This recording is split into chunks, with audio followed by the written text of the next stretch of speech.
Let's take it to the streets.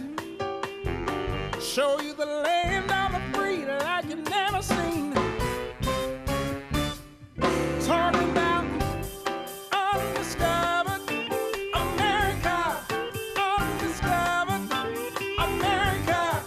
Undiscovered America. Oh!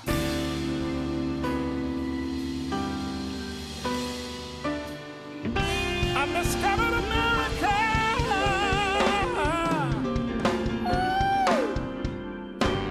Welcome to Undiscovered America. It's the show that shows you places you've never seen before, or better yet, takes you to places you think you've been and presents them to you for the first time. Coming up this episode, we have quite a variety of things. My favorite, Dr. Beach. This guy's job is to go around the country, around America, telling us which beaches are best. He makes a list every year. It's not all fun. There's a serious economic impact behind that as well. Speeding things up a little bit, we go to the Motor Enclave in Tampa, and trust me when I tell you, this is some ugly footage of me going 150 miles an hour in an electric car. But we're gonna share it with you anyway, I don't care. Third thing coming up is we're taking you on a trip, a road trip, slower, but to America's highway. This is Route 66 like you've never seen it before, behind the scenes, and then we're gonna ask AI what AI thinks about Route 66. A lot of people know the song Route 66. It winds from Chicago to LA. In fact, made famous by Nat King Cole in the 1950s and 60s. But since then, it has become part of American culture, actually part of the American West landscape. Route 66 is a national treasure. Every mile on Route 66 is actually a tale. You see charming towns that make these characters of this story, they are unforgettable. First of all, tucked away in the heart of Kaibab National Forest is Williams, Arizona, known specifically as the gateway to the Grand Canyon. It wears its heritage with pride, of course, beautifully preserved downtown, teeming with nostalgia. It's a great stop. Get over to Texas, the heart of Texas. You'll see standing in Adrian, the geographical midpoint of Route 66. You're halfway there, no matter which way you're going. Celebrate your journey's halfway point at the Midpoint Cafe, a perfect pit stop for homemade pies and classic Route 66 memorabilia. Our last stop, Pontiac, Illinois, where Route 66 isn't just a road, it is a way of life. Immerse yourself in its legacy at the Route 66 Hall of Fame and Museum. Admire Pontiac's vibrant murals, marvel at my favorite, the automotive, these classic American cars at the Pontiac Oakland Automobile Museum. So join us as we step into the vibrant tapestry of these towns, each one a chapter in the storied book and the song of Route 66. We're going to uncover the charm and the character etched along this legendary road, and you'll only find this here on Undiscovered America. On Route 66, the extraordinary is commonplace. With the help of AI, you know, that machine that knows everything, we've identified some of the quirkiest, most fun-filled attractions along this iconic roadway. So first up, we have Cadillac Ranch in Amarillo, Texas. A symbol of the open road, this public art installation showcases 10 vintage Cadillacs, nose first in the ground, decked out in vibrant graffiti. Further west, we discovered the unique Wigwam Motel in Holbrook, Arizona. With 15 concrete wigwams doubling as guest rooms, this historic landmark pays tribute to Native American architecture with a 1950s Americana twist.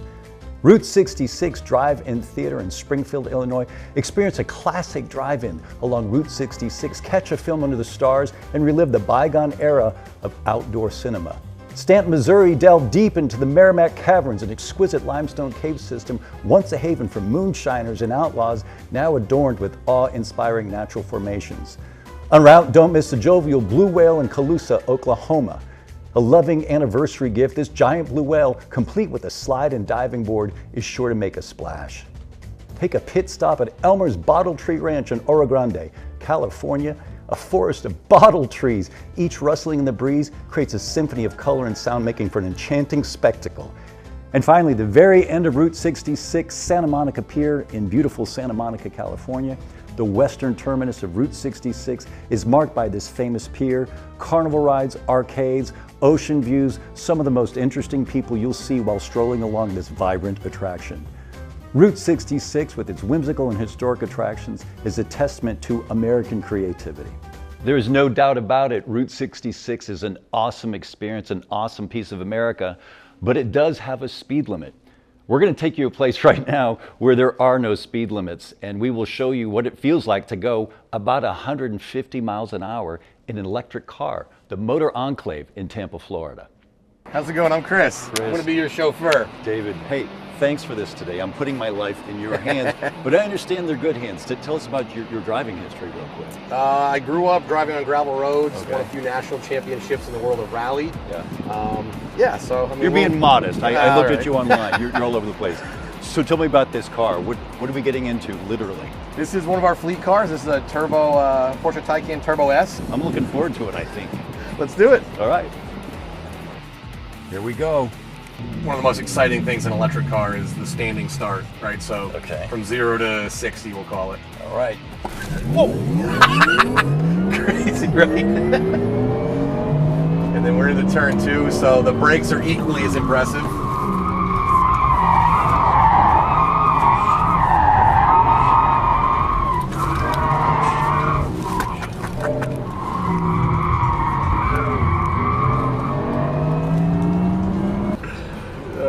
Wow. Fun, right? Wow. And yeah, that's something. How fast were we going? 125? Yeah, maybe. Something like that. I looked over at 119. Didn't I just realize it didn't matter at that point? I'd read it in the coroner's report, you know. Your body acclimated pretty quickly, but it was an exhilarating experience. What makes this car, the Porsche, so unbelievable is electric. It is quiet. It's like riding in an elevator, but going 135. I think I blacked out at 137 or something like that. Miles an hour on a 1.8 mile track. To be with someone who can drive like him and to understand high performance and understand a car enthusiast makes me look at these cars and this track completely differently. Still to come on Undiscovered America, a trip to the National Jazz Museum in Harlem, an interview with Dr. Beach, and a trip to someplace called Madame Fortune. Stay with us.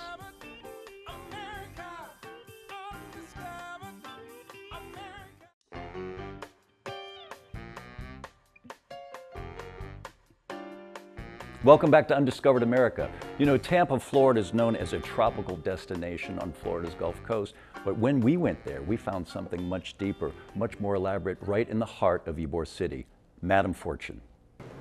So Jamaris, or I should say Dr. Jamaris. Yes. Tell us that little bit about yourself before we get into this. Yeah, so I attended Florida A&M University where I received my doctorate in pharmacy and pharmaceutical sciences. I was a pharmacy manager for a big chain for about 12, 13 years. And wow.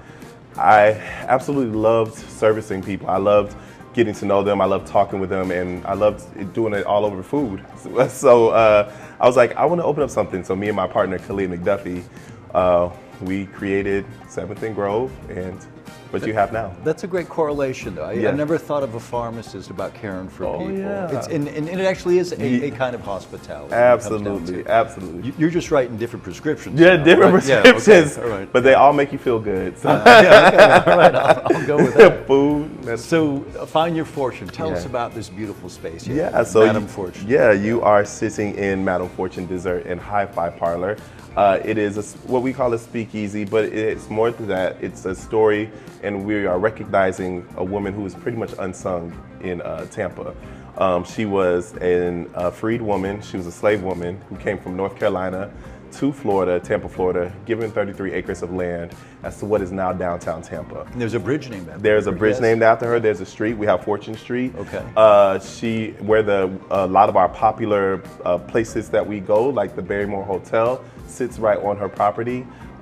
She's responsible for so many great things in the city, and I wanted to recognize her by creating this space. And that name is just the beginning, yes, because the entire rest of the concept is a celebration of African American history. Absolutely, Tampa, right? Absolutely. So Madame Fortune and her husband Ben were actually citrus farmers. And so when you come in and you step into this space, you see the plums, you see the guava colors, see the lemons, oranges, the lemons, and things like that. And you'll also see it in our cocktails that we serve. Okay. So we wanted to incorporate that and tell the story of that. And then also, you know, I am Guyanese, and my mother is also from Guyana, South America.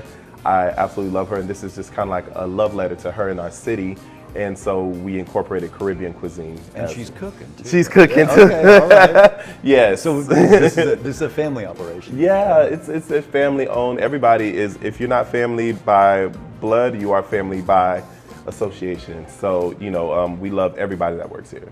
From the Harlem of the South, right there in Tampa, Florida, we're going to take you now to the actual Harlem, to one of the museums in New York City that is not as well known, sometimes overlooked, but trust me, it is one of the most vibrant and dynamic museums you can attend. We're talking about the National Jazz Museum in Harlem, in New York. This institution opened in '97, and it's finding its current home at 58 West 129th Street since 2016.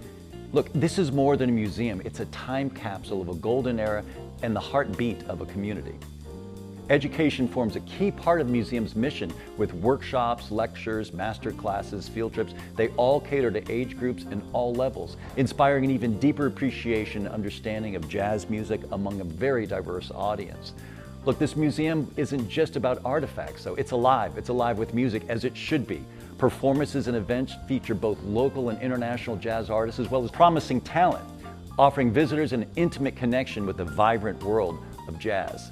Driving the museum's creative vision are its artistic directors, luminaries, Jean-Baptiste and Christian McBride, internationally acclaimed musicians themselves, of course, but they bring their passion and their expertise to this museum. Look, just beyond the doors, you are in Harlem, historic Harlem, a neighborhood with pulsating culture, history. It's been a hub for jazz since the 1920s.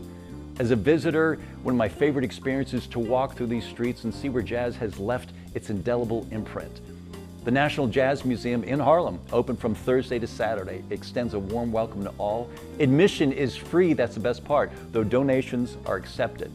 Whether you're a jazz aficionado or simply curious, a visit here offers a vibrant journey through the history of jazz right in the heart of Harlem. Everybody's talking about whether they want to go back to the office to work. Well, what if your office is the beach?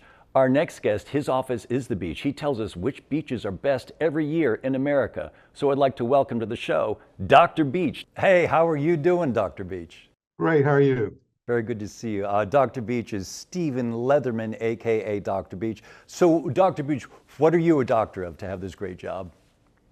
Well, I have a PhD in environmental coastal sciences from the University of Virginia. That's a beautiful thing. And so with that, you have a very storied career. You do a lot of different things, but one of the things you're most famous for, of course, is being Dr. Beach, right? Explain to the folks what Dr. Beach does and what gives him the authority to do this. Well, I guess Dr. Beach is best known for his top 10 beaches. The annual survey comes out Memorial Day weekend and gets a lot of attention, and it's a lot of fun. You stick specifically to beaches in America, correct? Or have you gone international with this? Oh, I only talk about U.S. beaches. I've been to all the United States beaches, all 650 major public recreational beaches, but I've done a lot of traveling worldwide, but I can't rate the world's beaches because I haven't been to them all. I got Still you. working on that. So, hey, good luck with that. And if you need some help, let me know. I'm happy to go with. What is your criteria? What are three things that makes a good beach? How can one beach stand out from the next? Well, the three things you must have are clean sand, clean water, and beach safety. But I use 50 criteria altogether. That's a lot of criteria. And so in terms of safety, you mean it has to be lifeguards, swimming? What does safety mean? Yes, quite a few things. Lifeguards, any casualties, drownings, in terms of safety on the beach, is it well patrolled? Is there adequate safeguards? And that sort of thing. So altogether, there are quite a few things that go. Does it have dangerous rip currents? Is it known for shore breaks? There's about 6 or 8 factors which go into beach safety. Because of your background and who you are and what you've studied, I mean, this isn't just some guy saying, hey, I like this beach better. You have criteria, you have a list, it's published, but also, as you know, because we've known each other for years, there is more to this. There is economic impact. There's a big deal if you get Dr. Beach Best Beach, correct? Well, I know that's true. I don't look at that as what I'm trying to do. What I'm trying to do is to make sure beaches maintain their quality and try to find ways to improve it. But yes, indeed, there is an economic impact that's been shown by some newspaper articles. So go into newspaper articles real quick. Is global warming, is sea level rise something that you talk about? Is it changing our beaches? It definitely is. And I look at that because it's causing erosion, beach erosion in most locations. And so that's one of the factors I have to look at, because after all, people go to the beach, they want to find a beach. They want to find a wide, sandy beach that's of good quality. So as the erosion proceeds, some beaches are basically squeezed out of existence with seawalls. Well, you have given us the best beaches for so many years now, and everybody looks forward to your list. Every year, come summertime, if they want to learn more about Dr. Beach or what Stephen Leatherman does, where can they go? My website's drbeach.org, and they can find all about the beaches I rate. They can see the top 10 beaches this year. They can see the national winners, the ones that were #1 beach in the past. I do retire those to give other beaches a chance. So it's all at drbeach.org. Thank you so much. I'm glad you retire beaches, but don't you ever retire from doing this for us. Thanks for joining us on Undiscovered America. My pleasure. What you see here is only the beginning of the story. The conversation continues online. So for behind-the-scenes photos, videos, blogs, updates, and deeper dives into the stories we share, be sure to follow us 24/7, 365. You can check out all of our social media channels, Facebook, Instagram, Twitter, LinkedIn, or find them on our website at undiscoveredamerica.tv. You can also email us by sending a note to info@undiscoveredamerica.tv. We'll be right back after a quick break. Undiscovered America.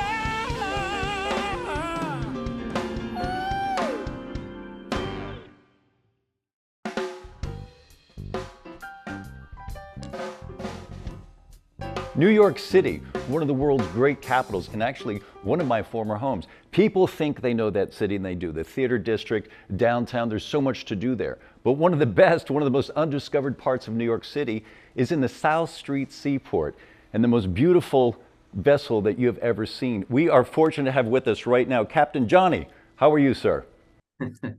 Good morning. Nice to be with you. Good to be with you too. Hey, so you are president and CEO of the South Street Seaport Museum. Tell us just a little bit about what your mission is there. Yeah, sure. I'm privileged to be in that role, leading an organization that interprets really the beginnings of New York. And I think of this as a museum through which you can understand New York's beginnings. New York was a port before it was a city. And most of what we think about as New York as a city, the cultural capital, the city that never sleeps, they all have all these stories that we think about New York. The fact that 800 languages and dialects are spoken here, these are all in the port origins. It's because for centuries, New York has connected to the rest of the world by water. And right. So our identity as a city is inextricably intertwined with its roots as a port. And that's what we do here. So that's an interesting point, actually, because one of the things I've always found interesting about New York City is the waterfront is mostly consumed by highways. You know, you've got FDR and you have the West Side Highway, and the water has always been a place of commerce or danger, but the South Street Seaport is different now. Tell us about the schooner Pioneer and what the volunteers do with that beautiful vessel. Right. So of our fleet of 5 historic vessels, the Pioneer is built in 1885, and she's a 125-foot schooner, means a 2-masted sailing vessel, and of a type that were incredibly plentiful along the eastern coast of the United States. They carried lumber and coal and granite. In fact, the buildings that you see in New York that are built of stone and of timber, most of that stuff came into New York, especially in the 19th century, by boats just like Pioneer. And the perfect part is today, it doesn't do that anymore. It takes visitors out on one of the most beautiful and spectacular cruises of New York Harbor. You do 2 cruises per evening just during the summer? Right. We're on a regular sailing schedule during the warmer months, not just the summer, and more information on our website. I've been on that thing several times. It's amazing. They actually have the passengers help, hoist the sails and trim them, correct? That's right. Yeah, there's a crew of professional mariners, paid staff of the museum, and then volunteers, and then the people who are sailing as passengers or as students are always welcome to bear a hand. And I'll tell you what, some of the most spectacular views of Manhattan. I mean, you go right underneath the Statue of Liberty. You look at downtown, you can see it like no other place before. And it's so inexpensive. I think it's one of the best deals and best undiscovered secrets in Manhattan. Yes, and truly there is no better way to see historic New York Harbor than from the deck of an historic vessel. How can people find out more about this amazing vessel? Well, they can visit us at southstreetseaportmuseum.org. We look forward to it. Thanks so much. Thanks for having me. You want to go to Cuba? No, seriously, you can go to Cuba right here in the middle of Tampa Bay. Here in Ybor City, historic Ybor City, Jose Marti Park. It is the only piece of Cuban-owned land in the United States for almost 60 years. In fact, until 2015, when the Cuban embassy opened in Washington, D.C., this was all the Cuban government had in the United States. To this day, it's inhabited not by the ghost of Jose Marti, but it's inhabited by, well, some of our feathered friends. Come let's have a look. Yes, you guessed it, chickens. They're allowed to roam freely here and throughout all of Ybor City thanks to a City of Tampa ordinance that protects them. The birds are living memorials to the founding and early days of Ybor City, but the park itself is dedicated to the memory of Jose Marti, a poet, journalist, and firebrand who led Cuba's revolution against Spain in the 1880s and 1890s. This is a great place to start to explore Tampa Bay's 135-year-long relationship with Cuba, which thrived from 1885 through the U.S. embargo in 1962. Everybody knows the Smithsonian Museum is the greatest treasure trove of artifacts in American history, but they have one museum that is filled with the most spectacular collection of aircraft and spacecraft ever assembled. Jeremy, you have to tell us your title all over again. It sounds very important. Yeah, I'm the Associate Director for Research and Curatorial Affairs. That means I'm the Chief Curator, and I work with our curators, our scientists, our researchers, and we're responsible for all these artifacts, and we write all the labels for the exhibits. And you must have quite a bit to curate here. This is about, what, 750,000 square feet, something like this? That's right. So everything in here was at once, under its own power, flying through the sky. That's right. These once operated, but now they're in the museum for posterity. So in terms of design, this is interesting because you are the curator, and how do you put all this stuff in here? How does this stuff get in here? Are these things taken apart first and then reassembled, or how does this work? Yeah, primarily it's a collaboration between our different departments. So we identify an artifact for inclusion, we want to display it, we work with our exhibits team, and we actually do 3D CADs, and we'll actually figure out where it goes. Wow. And then our collection folks will take them apart, put them in, put them back together, and install them. When we think of aviation, we think of high performance. Okay. And so you think propeller to jet. And that's how it's kind of broken up here. You have anything after the Cold War, is going to be jet powered. So all of these, I mean, and again, I can't stop looking around. Above you, up to the left, up to the right, 750,000 square feet here of history all in one place. What's the big one? What's the silver one? That's the B-29 Superfortress Enola Gay. Okay. So that's the first airplane to drop an atomic bomb in history. Wow. And over here, these smaller ones. Yeah, what are you looking at there? Right here with a roundel on the side of it, that's a Hawker Hurricane, a British fighter from World War II. And the yellow airplane is a Stearman, and that's how U.S. pilots trained during World War II flying biplanes like that. This must be one of your most famous possessions right behind us. What is it that we're looking at out there? The Space Shuttle Discovery, the oldest flown orbiter from NASA. It looks beat up. What was it brought in like that? Talk to me about that.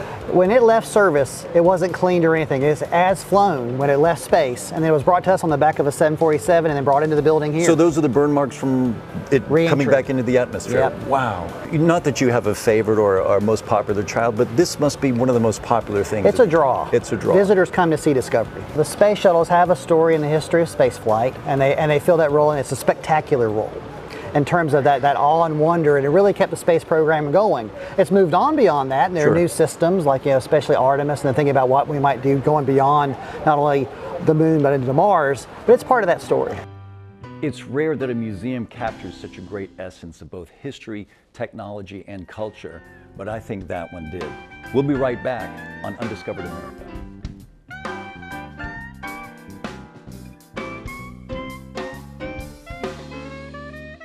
So thanks for joining us this week on Undiscovered America. Look, our job here is simple. It's to show you the people, the places, and the experiences that make America worth discovering to begin with. And each week, what we do is we will bring you places you've never been, hopefully, or we'll bring you places you have been before and show them again to you for the very first time. Thanks for joining us.